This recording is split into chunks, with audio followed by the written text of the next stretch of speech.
still get started with introductions. I'm not sure if we're having technical difficulties or what the story is, but we have some folks that don't know each other, which is really nice to meet for the first time. So I'm Paula Williams. I am with ABCI. I help aviation companies sell more of their products and services. And John, you want to go next? I work for her.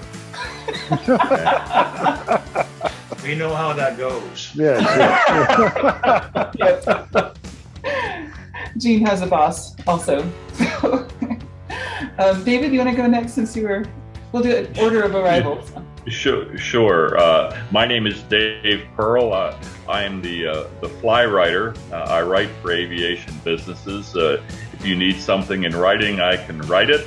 I'll give wings to your words. Yeah, Gene Clow. I have a Great Circle Aircraft and aircraft broker based out here in the Northwest, up in the Seattle area. Not Seattle, but the Seattle area. Like everybody else in the industry right now, our biggest challenge is inventory. Right. Yes. And Tylor? Gene, Tylor Hall, Strike Eagle Aviation. You work out of south of Seattle, don't you? Yeah. No, I'm actually east in a place called Kirkland. Oh, you're in Kirkland. Okay. Yeah. Yeah. If you ever go to Costco and you see their name brand, that's where it came from. Okay. Yeah. They make really nice toilet paper. And olive oil and a bunch of other things. I'm trying to start a Part 145 operation. We're looking to buy San Antonio Avionics to get started and have an operation in Las Cruces, New Mexico, which is the home of Virgin Galactic. The last time Sir Richard flew into space, 44 aircraft showed up on a ramp. 24 of them spent overnight. 2 Gulfstream 650 ERs. One of them was Elon Musk's. The other one we don't know. It was a 550 Gulfstream and a gaggle of everything down to a Cirrus single engine jet. So that's potential customers we may have coming to us. And there is no other service on the field. Oh, yeah, that's a good place to be. So, Tyler, did we talk about 3 years ago about Commander 840? yep, I think we did. Yeah. Oh, wow. I thought that when you said San Antonio Avionics, yep, memories. Hey, if you have one of those things where you have N numbers and you can't put together who owns them, zap me an email. I belong to the multiple listing service, so I can send that information to you. I have the N numbers of every aircraft that stayed overnight. Yes. Fantastic. Hang on a second. What's your email? It's my name, Tylor Hall, Tylor Hall, at mac.com. You could use the chat also if you want to for this session. Yeah, just click on chat and then you can decide to send it to everybody or a person or anything you want. Right. And me, I just used my pen, you know. Exactly. All right. I think we had a miscommunication on the time, so Mickey may be joining us, but we'll go ahead and get started and we'll do some funky editing to make this all work. The topic today is the 4 disciplines are execution by what became of Franklin Covey after Stephen Covey passed away. His son Sean Covey and Chris McChesney and Jim Hewling kind of took it over. I used to work for Franklin Covey, so I'm kind of partial to their books and things like that. But basically, what we're more interested in really is just productivity. And I wanted to share my favorite quote from the book. The real enemy of execution is your day job. We call it We call it the whirlwind. It's the excessive amount of energy that is necessary to keep your business operation running on a day-to-day basis. Ironically, the whirlwind also takes your focus away from what is required to move your team forward. And, that's a quote that I quoted from the book before I got this fabulous cheat sheet from Mickey. And who has just joined us. Thank you very much. And, anyway, we just did introductions and we're just kind of jumping into to the story. So, Cool. Yeah, I'll let you take over since you've done the homework for this and I haven't done as much homework for this. For sure. I actually I wrote on a board and David, good to see you again. Tyler, good to see you again. Hey, Mickey. I don't think you've met Jean. Jean, this is Mickey. Mickey, this is Jean. Hi, Gene. Nice to meet you. Hi, Mickey. But yeah, I wrote on my board basically the wig, the lag, and the leads. So apparently, I don't know how deep Mom's gone into this information with you guys, but the wig is going to be your goal. Let me see. So for me personally, I put I'm trying to get reliably 10 clients monthly. So that's going to be like my main income, like revenue generating goal. So that's why I put that up on the board. One of the 4 steps was essentially to create a scoreboard. So hopefully this helps. It's not something that I've done before. But do you guys have any goals that you have written down for your benefit? Well, the reason they call it a WIG is a wildly important goal. So it is an acronym. It's not just a thing you wear on your head. So this is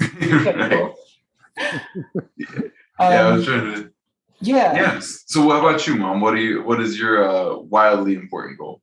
I'll share our WIG for this year is to create more opportunities for clients to serve themselves and get better results using less of our time. So a lot more self-service tools and templates and checklists and toys and things like that has been what we have been working toward this year.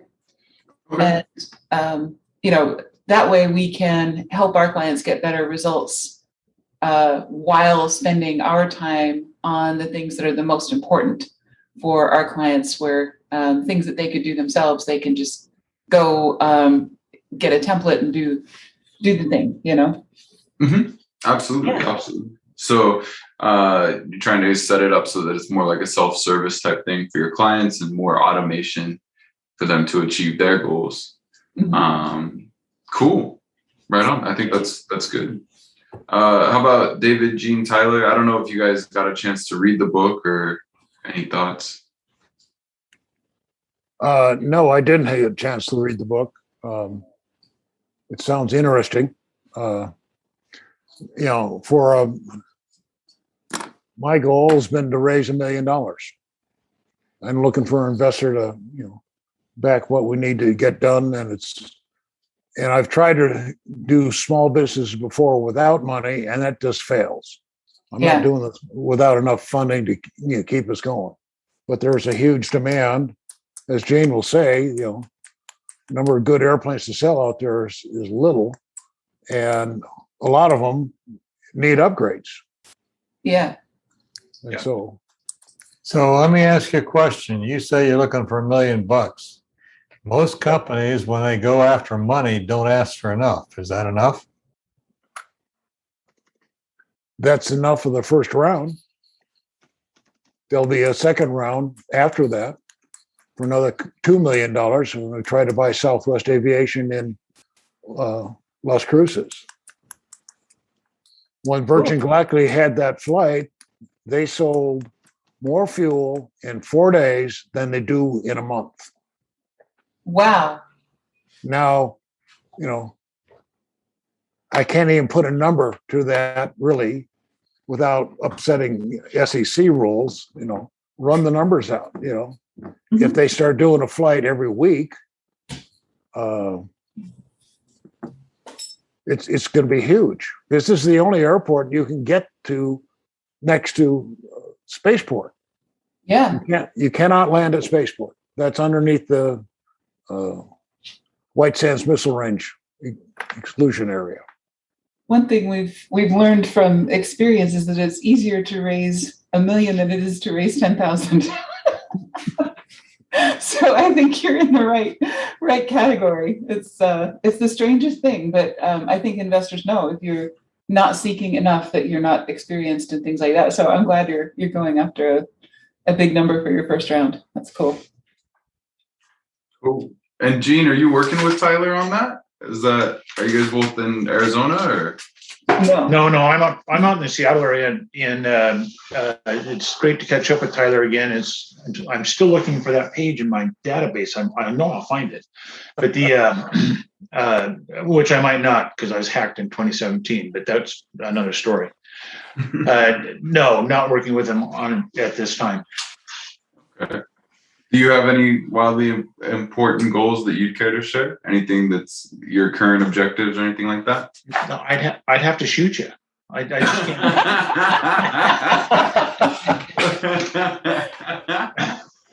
No, actually, security clearance now. I do. I have a security. Okay, he has a security clearance. I take it your mom didn't warn you about me. No, but anyway. I didn't. Gene's first time here, so we're catching up. Yeah, that's right. So interesting you should ask that, because of our last couple of conversations, there's some directions that I'm looking at taking this activity different than we've done in the past 41 years. So it's like the book says, the first thing I got to do is get down the strategy and then figure out the how. Yeah. I know what it is. We know what it is. We just got to figure out how to get there.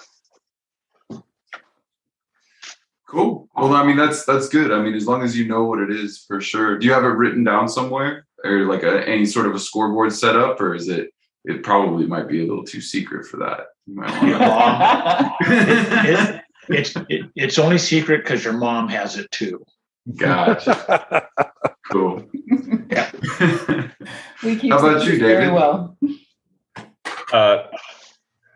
I'm still I'm looking for someone that's in the aviation business that needs something that I provide. Now, again, is it wildly important? I don't know. I'm at my stage where anything that's work related is wildly important anymore. That's I travel, I do other things, but when I focus on here, I'm looking for somebody that's or a business that's reasonably close. I'm not particularly comfortable with social media and things of that type. I prefer to do business the way I did business, 10, 15, 20 years ago, which is look somebody in the eye. They want me to do something. We kind of have that type of an arrangement. I don't want a business that's going to run me. I want to run the business. So I make contacts in and out, but I'm just not focused on sending out, 30 letters and, the mass mailing. I want it to be a personal thing. And I'm not looking to make, 100,000, just something that I enjoy doing, building a relationship with somebody, feeling like we're on the same page, that we're kind of helping each other. So I don't know if I'll call that a wildly important goal, but that's what I want. And I'm willing to just kind of keep piddling around until I find it. Nice. Well, I think that's great. I mean, I think something to be said for that is it kind of falls in line with the other two topics that are on my scoreboard, which are the lags and the leads. And the lags are called lags because they kind of lag behind, right? Like it's something that you don't see direct results of.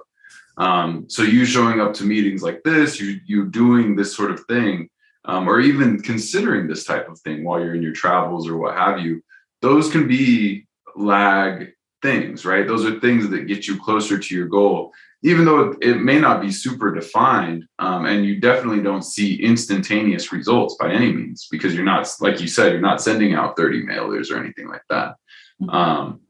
But I would imagine, and I'm sure Mom would know better than I, that your behaviors are culminating or at least pointing you in that direction in some way. Getting a little bit closer, not further away. And again, if somebody was putting my feet to the fire, or my kids weren't going to eat or something like that, I'd be a lot more focused on it. But that's not my world anymore. That I'm not in that zone. It's more avocation than it is vocation these days, and I'm fortunate to be there. But I just want to do something that I enjoy, feel engaged, feel like I can help somebody make a contribution, use my experience to kind of have a mutual, a win-win type arrangement. That's what I'm looking for. Give me an idea of what kind of things you write or have written. I've written, now I was a lawyer for many years, so I won't go into all the stuff I wrote as a lawyer. No, I mean aviation. But he was an aviation lawyer. Yes. So basically the type of stuff I'll do is, I think that the thing that's most common is somebody wants a case study. And a case study is basically a story about somebody that's going to promote the business. So if I was going to do a case study of you, we'd go into your background, we try to limit to about 2 pages. But the things that make you excited about what you do, that's what I try to articulate to others. I've done a number of news releases, things about your company. You were doing something in Las Cruces. This is an opportunity, but it's something that could either be printed in a newspaper or website or something like that. I've done. A lot of people have trouble putting information on their website. There are all these categories on there, but how do you put it down on your website in a way that is engaging with the person that reads it? So I've done some of that. Just recently, I wrote a video script, where you put music to it and you video, but it's basically it was a case study video script where we were telling the story of this woman who changed her life and went into a new business, and so she did all those things. But the world is becoming a lot more visual than it was when I was doing everything just writing briefs for a judge. You're trying to use less verbiage and more visual, little music in the background to try to give impact to what you're saying, so that somebody that's looking at what you're doing on a smartphone with much smaller screen, so you have to keep the verbiage down and try to hold things up. But then you give it to the client and they say, yeah, I like this, or it was too long, it was too short. These things are only a couple minutes long most of the time, and so you're trying to get your impact, because Mickey's generation doesn't want to spend 15 minutes going through something. I'm getting this. I mean, stories sell. Stories do sell. And that's what Paul's been harping on me. And I realized that when I went to Oshkosh this last time with my 608, closest friends, 8,000 closest friends, I was thinking of doing videos, but I just couldn't. I didn't have it. I'm not a writer. Right. Well, I mean, it just starts with what's the story that you want to tell, and maybe you don't see it. And sometimes it takes another person talking with you for a while. And that's what I did with this woman we told the story about. She didn't know the story she wanted to tell. So, I just prepared a list of, I don't know, a couple 100 questions or something like that just kind of delve into areas. And then you can see just by the animation in the person what they're really excited about. Yeah. And that's the stuff that you want to talk about. Right. If somebody's, saying, well, I went to the store, I bought a loaf of bread and came home. Well, nobody's going to want to listen to that or to that story. But, if you're talking about the time when the weather was bad and you didn't know you were going to make it and all this, then you see the eyes light up, the face lights up, the person becomes more animated, and that you've got something that you want to delve into more. And And that's kind of what I try to do with everybody. It's not a lot different than putting a witness on the stand. A little bit of background really about how David and I met. David went through the same writing school that I went to, which is American Writers and Artists International. It's a program that has a lot of different courses for writers and artists, and they basically teach you how to tell a story and how to tell a marketing story. So that's why I was interested in working with David, and also he's got the aviation law background. So a lot of things that go into a lot of detail that people may not otherwise understand. That's kind of cool to see that. Right. Yeah. I look at what I'm doing now almost as I'm paying the world back for all the bad things we would do as lawyers do. No, I say that tongue in cheek, but what I mean is I was always frustrated when I would represent the owner of an aviation business, flying club. We did work for Boeing, we did work for airlines, but we never got the case. The horse was already out of the barn. The fire had already burned the building to the ground. Whatever it was, the bad thing had already happened.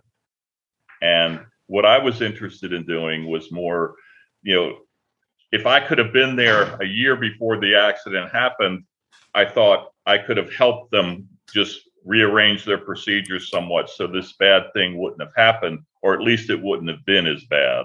And so I feel like on this side of things, maybe something in the way that I write things for them, whatever, will help make things better. They won't encounter the problem that's, down the road that they haven't yet perceived. See, now that sounds wildly important. That's a wildly important goal, right? Because you're trying to get left of bang. You're trying to make your impact before the problem happens. And so that, it doesn't necessarily have to be something specific to business. It can be something that, your impact is, and it sounds like, David, you kind of got that set up as your priority. So that's great. Yeah, it was just so upsetting that I was never involved in a lawsuit where anybody was happy at the end except the attorneys. Yeah. It's just the nature of the business. That's because they're the ones who've seen this all before. Yeah. They're the ones who keep coming back. So that makes sense. How about you, Gene? What's your background? My background has been pretty much in aircraft brokerage for 32 of the last 40 years. 8 years I worked for Flight Safety International, and pretty much where it goes. I started out in this business.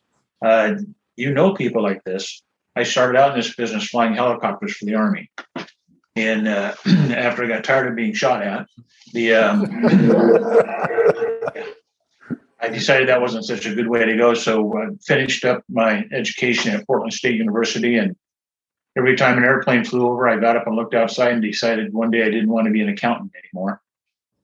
So that's pretty much how I got started. Started with little airplanes, single engine Cessnas, and then up through the multi engines and the turboprops, and then moved up gradually ever since. So you've probably seen brokerage firms and that sort of thing. What do they usually set as their wildly important goals? Is it a certain number of airplanes to interact with, or a certain number of clients? Where do they usually fall? Well, like any business, it's all about the dollars. So how many do you have to transact to support the business? And that's pretty much where they're at. I've worked for brokerages. The name David Pearl sounds very familiar, but if he's not a transaction attorney, I probably don't want to know him. And the answer is no, I wasn't. Right. Okay, I don't know him. But the rest of it is that I've done well. I really can't complain. My story I've told people for more than 3 decades is that when this is no longer fun or challenging, I'll go find something else to do. And there's been a few moments that there's been, like right now, a lot more challenging than it is fun. But we've had this. Well, it's counting it up some time ago, and I think during one of my monthly conversations with Paul and John, is that I think this is my fourth downturn in this business when things got tough. And you know, at the other side of it is we come out and life is much better. The folks from Global Air called me this morning wanting some more advertising. Said that'd be nice if I had inventory. But we also got to kid around about it because we're all out here looking for inventory in 2022, 2023. We're going to all be out here looking for buyers. Yeah. Because it will flip. And it's going to be a completely different world than what we're looking at today. So it's and I've had this conversation that one of my acquisition clients owns a motorhome retail sales business. And we had that conversation. They're looking at the same thing, 2022, 2023, that two things will happen. International travel should get easier. Therefore, the RV they bought because they couldn't travel no longer has a use for them. And the other one is just like aviation. When they get to a major expense for maintaining the vehicle, it'll be time to sell. Yeah. So we're going to see that. We're going to see the folks that purchased airplanes in 2020 come up to a major inspection and go, holy crud. I didn't think it was going to be that expensive. Yeah. And those airplanes are going to come back to the market. You know, what's also interesting is I had a chance to talk to a yacht broker today, and we were talking, and I told him about what you just said. And he said, boats are the same way. Yeah. There are none to be had, nowhere, anywhere in the world. They're not even, the production process is just like it's always been. So there's nothing, I mean, you have a 2-year wait for a new one. Well, and to their point, in the RV industry is very much the same way. As nobody is gearing up production to meet the 2020 demands because they know it's not sustainable. Right. And they don't want to be the ones sitting on those 4,000 extra motorhomes. Or boats or planes or whatever. Yeah. Oh yeah, no. Gulfstream announced an increase in production, but it's because the 550 went out of production, right? And the 500 and 600 is going into production. So is that really an increase? Nah. They didn't build a new building. One thing that all of you guys have said is about how seasonal this can be. You know, I mean, David, you're at a point in your life where things are different than maybe they were 20 years ago, and Tylor, you've got a goal that's going to change as soon as you get funded. Your goal is going to be wildly different. And Gene, your goal is going to be wildly different as well. So, I mean, I like to look at a 90-day time frame because that keeps me from getting too locked into something without seeing the changes and things like that. Do you guys do, and Mickey, you do the National Guard, so you do 90 days of being in the mud, you know, and then we come back and do 90 days of working like crazy on your business, you know, and you have those seasonality situations as well. I just love to hear what anybody has to say about what their time frame is or how that works for you. Well, let me ask Gene. So the people that have purchased airplanes for the first time, of which there's probably quite a few, are any of them coming up on the 1-year point or a B or a C or a D inspection in general? Gosh, that is a really good question. So to your point, that which has been selling has been the newest of the used aircraft. Right. So airplanes that are coming up on 20 years are not selling. And oh, by the way, I've got one coming up. It's okay. I know. We never turned down a referral.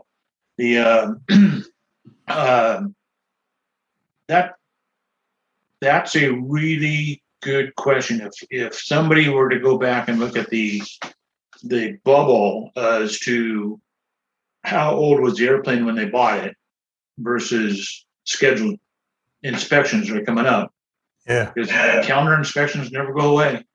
No, they don't. So, yeah. So, no, that's Because if you could figure that out, then you could go back and market to those guys about selling an airplane. Well, and interesting you should say that, because it surprises me that MROs don't do that. That people like the Duncan Aviation, Westar, that they have intimate knowledge of when people's inspections are coming due, because that's their marketing in their maintenance department, maintenance sales. But they really don't zap those over to the aircraft sales group, and it's probably a good thing, actually. But not that I don't think they have a good aircraft sales group. They do. They have a wonderful one. But for the end user to get a call from the sales department just because you just talked to them about doing some maintenance, that'd probably turn off some clients in a big way. But there's people out there that have that intimate knowledge as to when those events are going to come up. We have flight docs, and we have computerized aircraft maintenance program that find folks at camp. On JSSI, they've got all that information. That's a really good question. And quite honestly, John, we could do that backward. We could just take the age of the aircraft versus how long they've owned it. Right. So years in fleet, and come up with it. I'm doing that on my Falcon 2000 LXS search right now for an acquisition client. And if they've had it for less than 2 years, they're not on the list. They still have just barely figured out how to unlock the front door. Right. How to get their call clubs in the back. Right. Yeah. Or on some of these, how in the world do you get to the baggage compartment? But the people have had them for more than 2 years, and the airplane is sneaking up on a 48-month on a Cessna or Hawker product, or a 72-month on a Falcon product. It's a whole new understanding for them as to where they are. Yeah, you could spend 30% of the acquisition cost of that aircraft just going through that check. The Global Express that's coming up. It's a $7 million airplane that in December of 2022 has a $1.7 million inspection coming up, a 20-year. Owie. Well, I was close, 25%. It's what happens with older airplanes. Once it comes out, it certainly won't be a new airplane, but you're not going to look at that for another 20 years. Right. Right. It almost becomes disposable at the point. Some of the ones that we were talking about, some of these older aircraft are almost disposable because it would cost more to get their next check than it is to sell it. Then it's worth. We have a lot of those in the older airplanes. If you're looking at purchasing an airframe with more than 10 or 12,000 hours on it, you are the last owner. You're the last owner. Yeah, that's a good way of putting it. It's headed for the scrapyard, the parts houses next, and there's people out there that buy airplanes for parts. So it's right. Yeah. And then if you go out and buy used parts to put on your airplane, I wish you well. Say a prayer for you.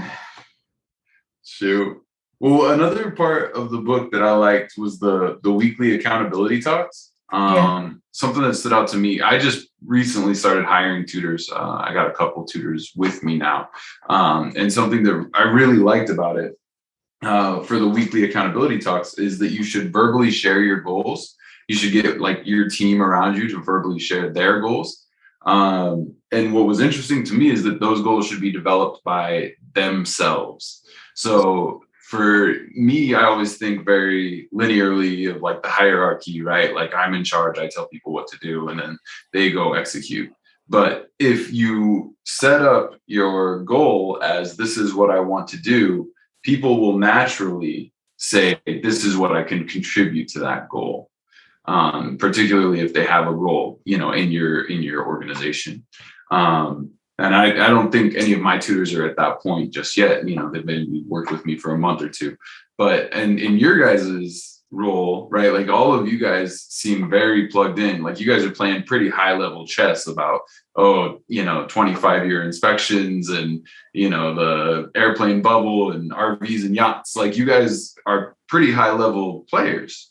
So do you consider, telling people what their goals should be, or do you look into giving them the opportunity to tell you what their goals are? Well, I can tell you I had a team once of 148 people working on a single project. I didn't tell them what their goals were. I set the goal for the team. And then I had 7 individuals that then we talked about what we needed to do, and those guys went down and discussed it with everybody else as they needed to, but it worked really well. In fact, That was the smoothest. that was The a autonomy. yellow sticky thing where everybody came with a pile of yellow stickies. What do we need to do to get this done? Here's the big goal. What do we need to do to get this done? And everybody brought yellow stickies to that meeting. They'd have 20, 30, 40, 50 yellow stickies, and they would put them all over the walls of here are all the things that need to get done. And then we put them in order. Yeah, then we put lines between them. What had to go first? What had to go next? Yeah, And but then- we weren't telling them. They were telling us. It was their stickies, right? Yep. And then I talked her into actually putting it in a computer. Yes. And we made a Gantt chart, which is insane. But I like that idea. And actually, it was only been, I think, 1.5 or maybe 2 years, because John and I work together all the time, but we actually started doing meetings on Mondays, which seems kind of dumb to meet with each other and talk, because we talk all the time. But there were a lot of things that were getting missed. And this is exactly one of those things. Are we working on the right things, or are we just in the whirlwind? And we had spent probably a good 6 months in the whirlwind without doing anything other than taking care of our current clients, and trying to get new ones in a haphazard sort of way. Before we started doing these weekly meetings with each other, going, where are we on our actual goals? It's super easy to do that. I don't know if you guys have, even if you're just one person, it's kind of cool to do that. Check in with yourself and say, where am I?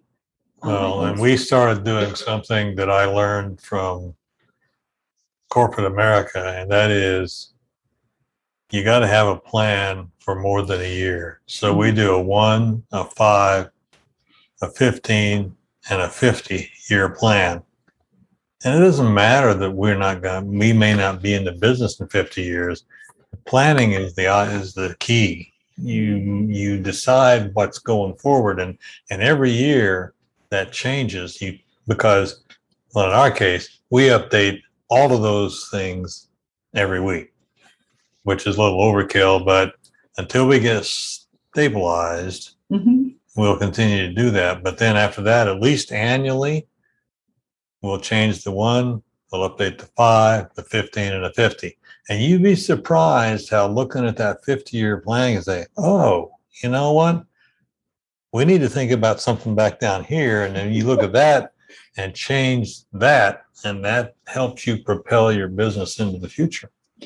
Well, some of the things on like the 50-year plan are kind of ridiculous, like advertising to non-humans, We have no idea how to plan for that, but we know we probably will need to. Well, I mean, in 50 years, we'll be marketing the Martians, for God's sake. I mean, seriously, because they're setting them up in 5 years. Right. Yeah, I don't know if they're going to want anything we have. I mean, I don't know. They definitely don't want anything we have now. Well, they're going to need the stuff to build with. Mm-hmm. Yeah. There's going to be companies up there, then they're going to be using stuff from here to build with. There's going to be companies down here vying for the dollars to go up there. Right. And these are actually humans who are living on Mars, but, there may be non-human. in the mix. We never know, but that's something we can't plan for, but we have it on our list anyway, so that we're keeping ourselves open-minded. It makes you rethink what you're doing now and realize you don't need to be spinning your wheels. You need to be looking forward. Yeah. Keeps you out of the whirlwind. So Tylor, I'm sure. Oh, go ahead. Go ahead, Gene. So that was the part that I picked up. I'm on page about 110 in this, and number one is the book made my number one rule. If I don't like the book by page 50, I never finish it. I'll finish this one. Oh, good for you. Yeah. So, and for the folks that haven't read it, read the first 50 pages. It's got the heart of the matter in it. But the one thing that came out of this, and I thought it was pretty good, because I've worked for large companies. I worked for Hawker. I worked for Hawker Beechcraft. I worked for Cessna. I worked for an aircraft management company that was relatively large, and flight safety is no small training organization. But at the end of the day, what the book says is that somehow or another, you've got to carve time out of the whirlwind so that you can move to the next step. Yes. So, and when I remember looking at myself or looking at my fellow employees, is that if I've got them working 40 hours a week and their plate is full, where do you find that gap? Where's that gap going to come from? What are you going to take out of the whirlwind so that you make space available in that gap? Mm-hmm. So it's an interesting concept. I like it. I really like their lead lag discussion, mm-hmm. because I will admit I have lived in a world of lags, mm-hmm. probably just like all of us. Mm-hmm. It's the metrics that we have is what we did yesterday. Yeah. And that was it's quite interesting. I'm looking forward to reading the next 206 pages. Not that I'm keeping track, but anyway, right. He's got a scoreboard. You already have your scoreboard up, right? There you go. Well, and I depart on vacation on Friday of this week, so it's I made the commitment. I'm taking it with me, so I will get it done. But that's some of the big stuff that came out of this, and the other thing that came out of this was if you got an entire wall full of goals, it really is kind of meaningless, because at the end of the day, prioritize them, put the one on top, and if the rest of them fall out, let them fall out. There was a statement in there about Apple that says we receive great ideas all the time. We will not act on them. Wow. Because it takes them off their focus, off of what their wig is today. And I think that's a good one. And you asked me about my wig earlier, and I told you it's highly secret. But at the end of the process, I've got to carve out the time to come up with a how to get it done, which is another great thing that came out of this book. And this is it'll probably not show up, but it's my first 7 Habits of Highly Effective People from 1988. And then somebody thought I wasn't doing well, so they sent me another one in 2012. I know. You could be a little more effective. Jeez. Well, now I'm up to 14 habits instead of 7. Some of them are good enough to do twice. I know. But the truth of the matter is I hadn't put the relationships together of how this book came to be until Paula mentioned, that, and how that makes sense, that these are people that grew up in this 7 Habits of Highly Effective People, and said, what about the next step? Yeah. And when it comes to planning and when it comes to business plans, gosh, I've done that an awful lot. And like John says, it's the process of getting through it that is important, because, quite honestly, if my 2020 business plan, oh my God. Yeah, no, we're not going to talk about that. Yeah, we figured out, I think it was like February or something like that. We had this fabulous business plan. This probably the first year we ever actually got it in sufficient detail to actually execute really, really well. And then we had to throw it out in February or March. Yeah, March 19th. I did the same thing. I keep a erasable board. What do you call it? Whiteboard. And it's now blank. Mhm. Like, okay, good, that went well. But at the end of the process, I do like the fact that they're changing the narrative from this taking your metrics from lag activities, that which has already been done, and looking at what you're doing for that future instead of just relying upon what you had in the past. Right. So it's a good book. I'll get through it.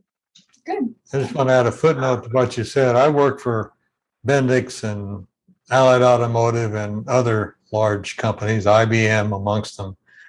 And I got very tired of everybody saying, well, this is number one, this is number one. And I got to the point where I was telling executives, no, pick one. Yeah, you only They get one. can't, Number you one. only get one number one. Yeah. I don't care what. And I really upset a lot of people to the point they didn't want to work with me. But I can't imagine that. at the end of the day, that's a trite saying, but there is only one number one. Mhm. It's true. And you had to do the rest of your job. Yeah. Yeah. You know, that's, yeah. No, I've been there. Right. I know you have.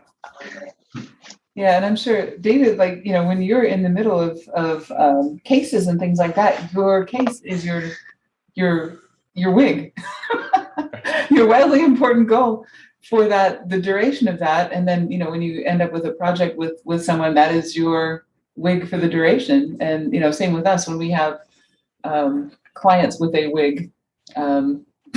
All of our clients have wigs, but we need to know what those are, right?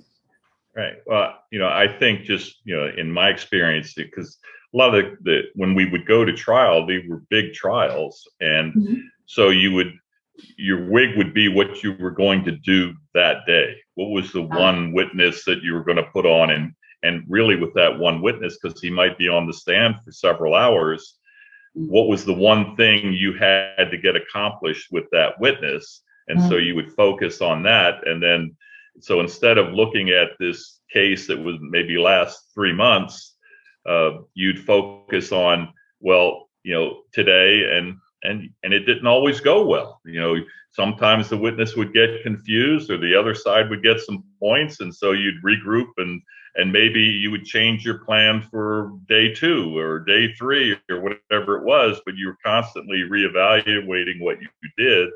And then, you know, saying, okay, we lost that battle. The war's not over, you know, and I think it was an ebb and flow. And I think that's true of almost anything that you do.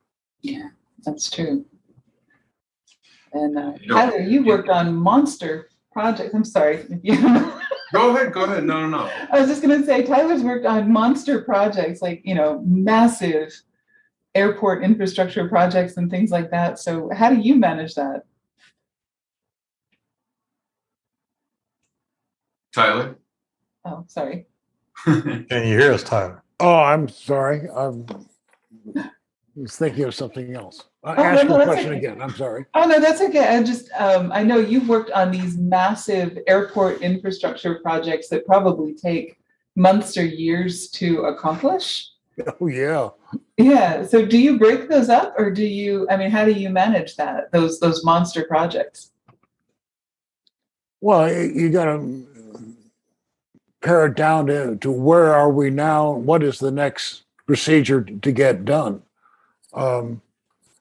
I installed a helicopter fueling station on the top of a hospital. Wow. That's not dangerous. This was, you know, massive brain damage to everybody along the road because 2 different engineering firms tried it and it failed or backed off because they were afraid of it because it was just difficult.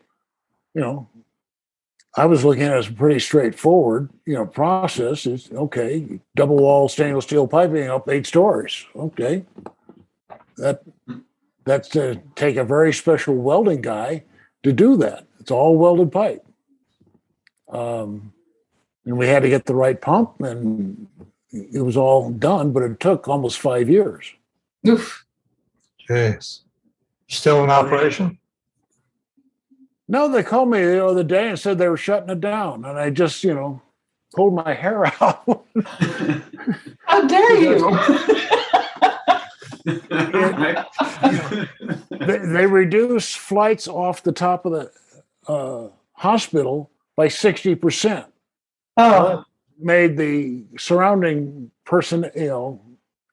neighborhood a lot happier because, the helicopter can fly in and he can put 40 gallons on. And this is at 6,500 feet, Colorado Springs, Oh. on a hot day. oh. And they went up to bigger helicopters to get it all done. But it really worked. But it was, you just keep the list and keep working at it. Check the boxes off. How many years did you say? 5 years. 5 years. Yeah, that's crazy. That's Wow. yeah. Did you have a scoreboard? The permitting and explaining to people what we're doing, why we're doing it, and it's safe. Yes, it meets the code. Here's the code line and verse. Like your friend there with the lawyer. What's the line and verse? Mm-hmm. Jeez. Don't try to invent something. We had that problem. Fire marshal, oh, I want more of this. Well, why? Mm-hmm. Right. Wow. So, but we are dealing with aeronautical engineering firms. I'm not an engineer myself. I was a manufacturer and installer, but they would write these specs that were kind of crazy. Well, why'd you put that in there? Does that really need it? Right now I'm doing some consulting work to an engineer, taking stuff out. We don't need that. Let's strike that out. You don't need avgas out there because nobody can sell it on the credit card. But gee whiz, the G100 has just been STC'd. Unleaded. That's got to be the beauty of working through for something for that long to make it happen. Now and a $1 million project doesn't seem nearly as intimidating if you spent 5 years trying to get double steel beam reinforced pipe to fuel pump gas into a chopper on so Anything gas is easy. Yeah. But I mean, it's great. It's great. I think that's about all the time we have for today. Gene, it sounds like you've read the most of the book. So did you want to have the final word on this? Read it. Yeah, if you haven't made it past page 48, you're not doing yourself any favors. Okay. And quite honestly, the reason I say that is because they describe what's going to happen in the book in the first 48 pages. And everything after that is support stories for the process. So it's we all enjoy reading about people's goals and where they've been successful, and sometimes we even enjoy reading where they haven't been successful. There's a learning experience in that as well. I think the stories are the best part. Yeah. Cool. Don't spoil it. I think Don't put a spoiler in there. No spoilers. No spoilers.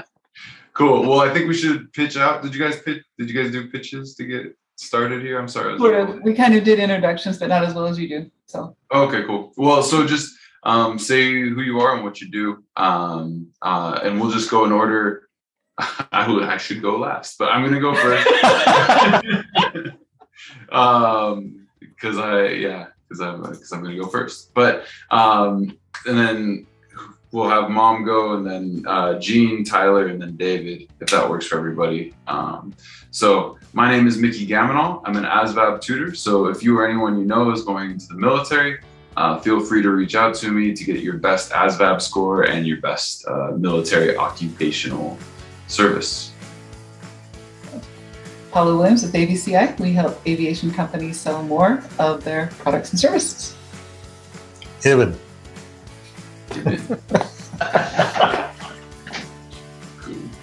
I'm Gene Clow. I have an aircraft brokerage called Great Circle Aircraft. And Mickey, back when I was in the Army, all we had to do is sign our names. That's nice. There's a couple more technicalities to it nowadays, I think. Yeah, it's they were looking for every one of us. Thank you. Go ahead, Tyler. Tylor Hall, Shrike Eagle Aviation, trying to start an MRO. And Jane, I'd love to work with you. Just fix up some of those legacy aircraft, see if they're saleable. You know, just because you got $10,000 on it, it's got a lot more life in it. I'm Dave Pearl. You can reach me at theflywriter.com. I write for aviation businesses. If it involves writing, I can write it. I'll give your message wings. Nice. I'm happy you still have message wings. It's been a while, so I was hoping you'd say it. That's great. I love that. Right, I know, that's a fantastic elevator pitch. So, right. Well, thanks everybody, and yeah, I really appreciate your patience and you showing up while we're on vacation. And yeah, really enjoyed it. Have fun, Paula. Enjoyed meeting everybody. Stay safe and healthy, guys. Enjoyed meeting you. Bye. Bye-bye. Nice meeting you. Thanks, Jane.